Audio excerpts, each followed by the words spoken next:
Bom, pessoal, vamos corrigir os exercícios, né, do assunto angiosperma.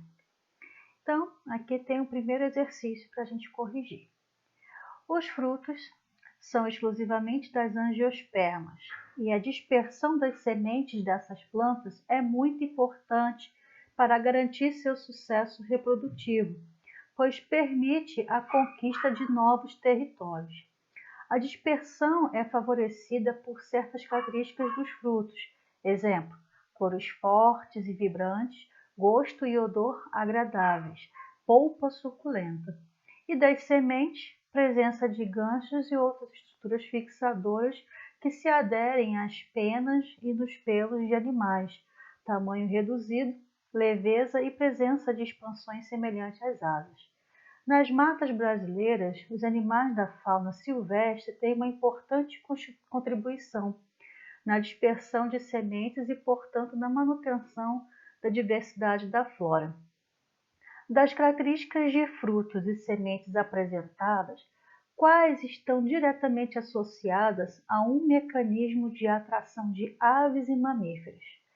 Então, eu preciso chamar a atenção desses polinizadores.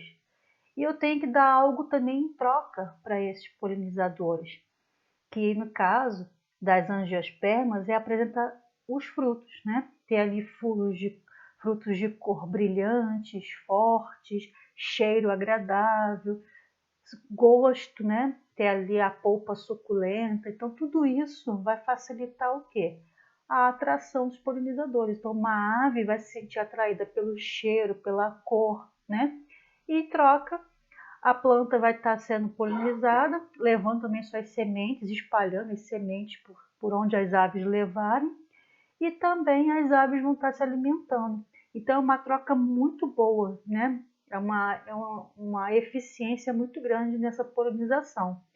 Então, de acordo com isso, estruturas fixadoras que se aderem às asas das aves? Não vai ser isso que vai facilitar ou atrair, né, um polinizador. Expansões semelhantes a asas que favorecem a flutuação? Se fosse assim, não dependeria de uma ave, o vento já faria o processo.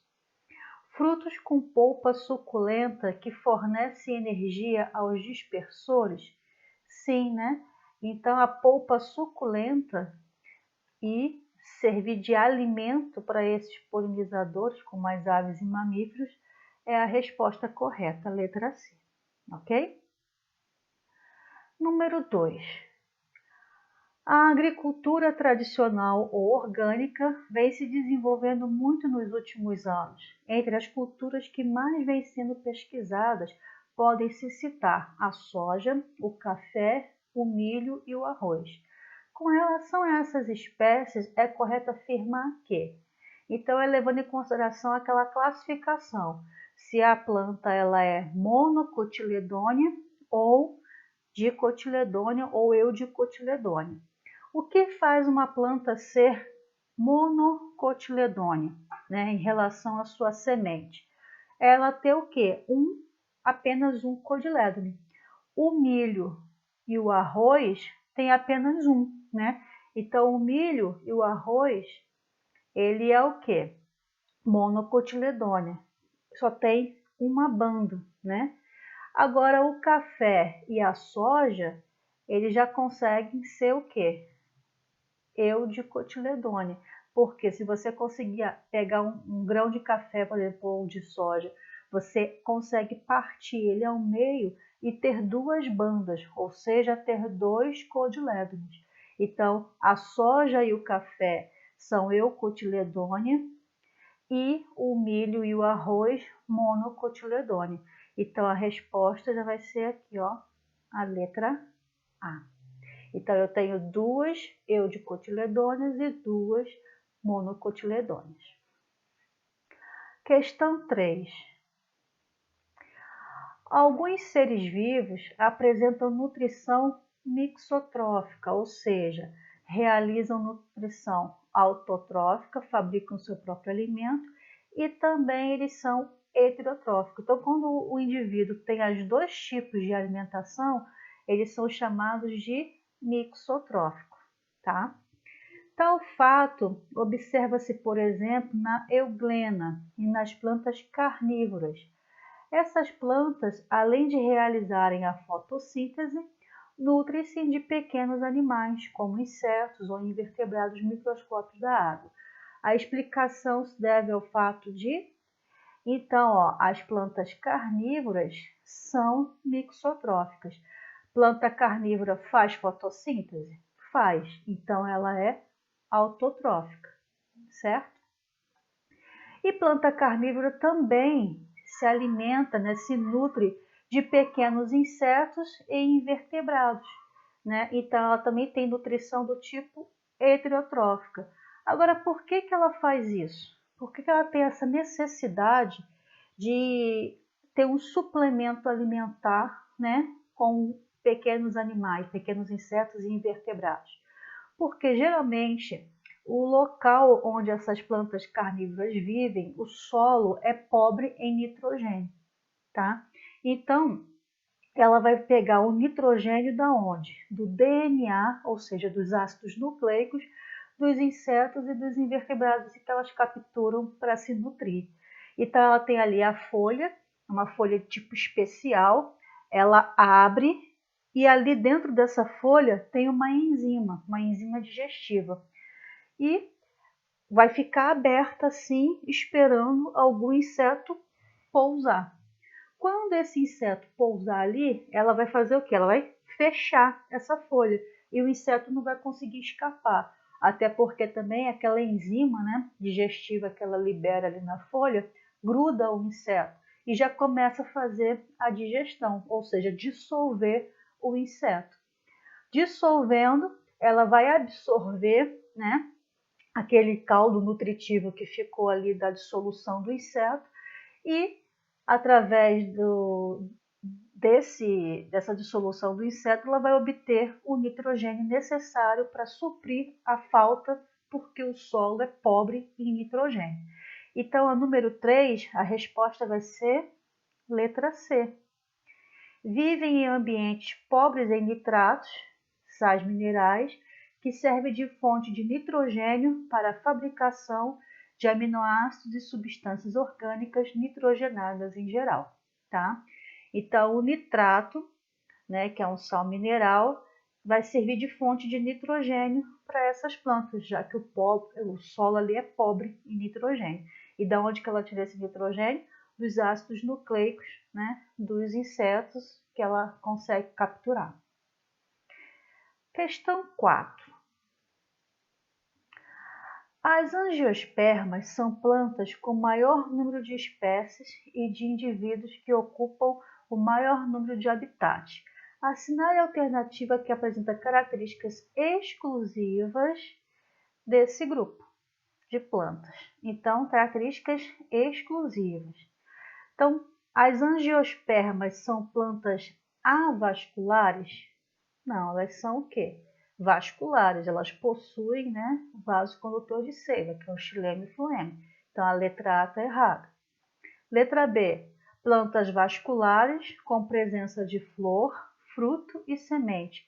Como exemplo, podemos citar as árvores frutíferas e capins. Sim, né? Então, a resposta aqui já é a letra B.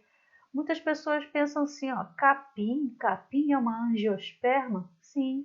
Quem é que nunca viu a flor do capim, que é aquela parte plumosa, né, na ponta da haste do capim? Aquilo ali é a flor dele, né? Se a planta produz flor, ela é uma angiosperma, tá? Então, não importa o tamanho, o formato, se é frutífera ou não. Se as plantas possuem flor, fruto, é angiosperma. Beleza? Questão número 5. As primeiras plantas surgiram no mar e ao longo dos anos foram conquistando o ambiente terrestre. Assinale a alternativa correta quanto à evolução das plantas. Então vamos lá. As angiospermas são plantas mais evoluídas que as gimnospermas? Sim. Possuem flores típicas e carpelos que se fecham formando um vaso onde se desenvolvem as sementes? Também. Após a fecundação, o fruto se desenvolve a partir de uma porção do carpelo?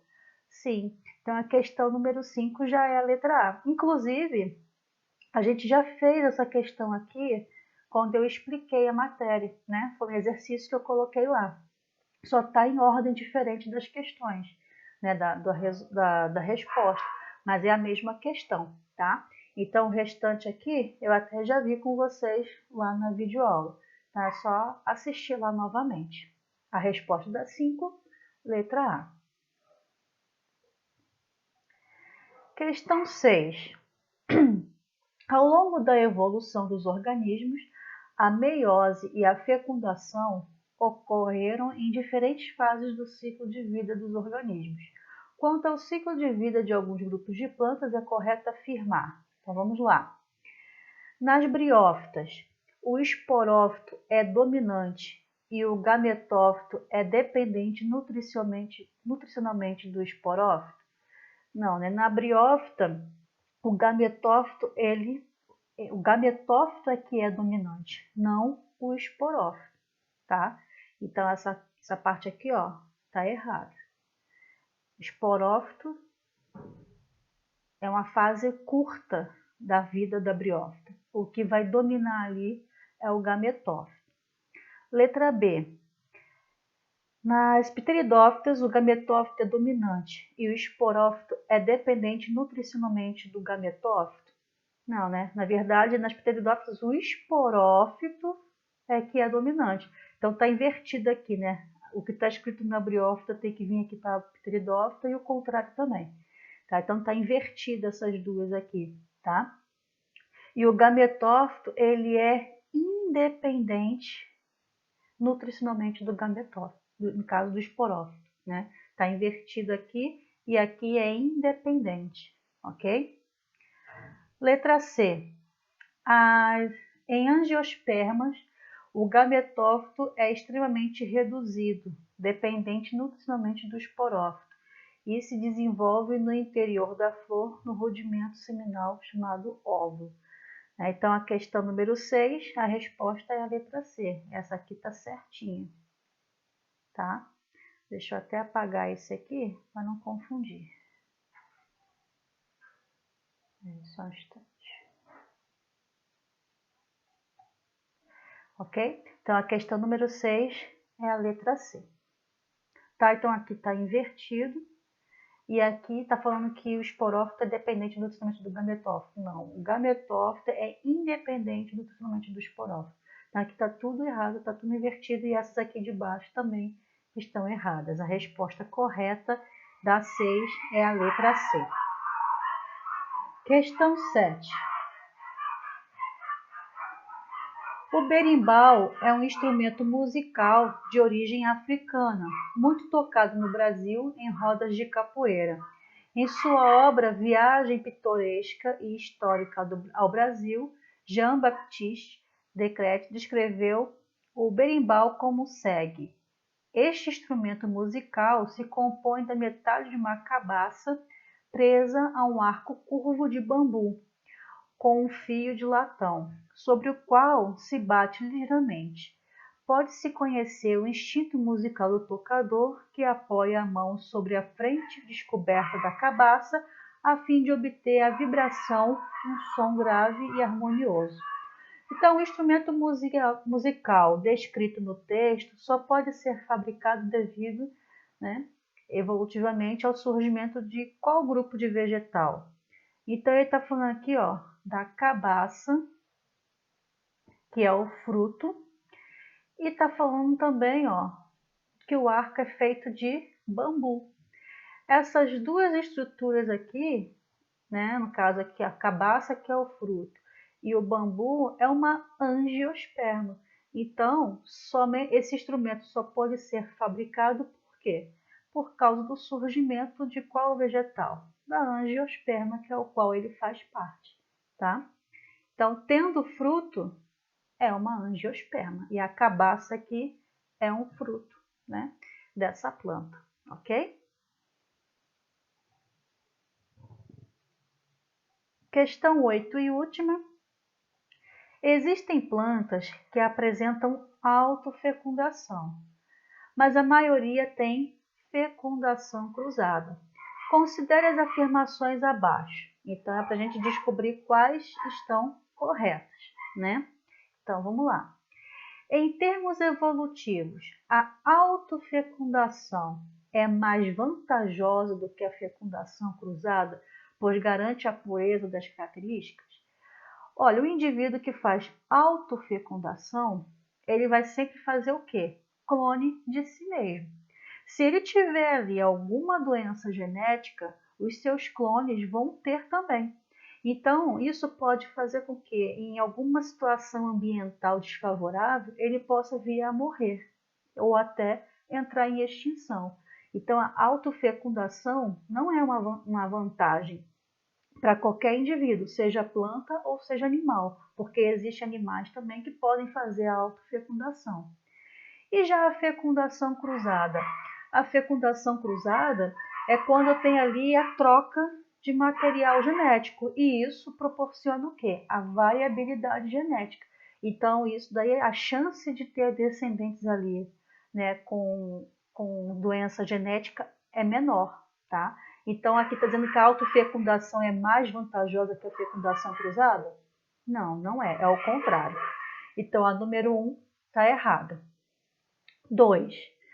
A polinização por insetos é importante na fecundação cruzada? Sim, né? Já que os insetos vão fazer o quê? Justamente espalhar, né, os gametas da planta. E isso é muito importante para a variabilidade genética. Questão 3. A fecundação cruzada permite maior variabilidade genética? Sim, né? Acabamos de falar isso. Então, a 3 também está correta. 4. A fecundação cruzada só acontece em plantas dioicas, ou seja, de sexo separado? Ela é exclusivamente masculina ou exclusivamente feminina? Não. A fecundação cruzada pode acontecer em plantas que são o quê? Monóicas ou hermafroditas também, tá? Então, essa questão 4 aqui está errada. Então, a certa é a 2 e a 3, resposta da número 8, letra D de dado. Ok? Então, alguma dúvida? É só me enviar uma mensagem e até o próximo assunto. Tchau, tchau.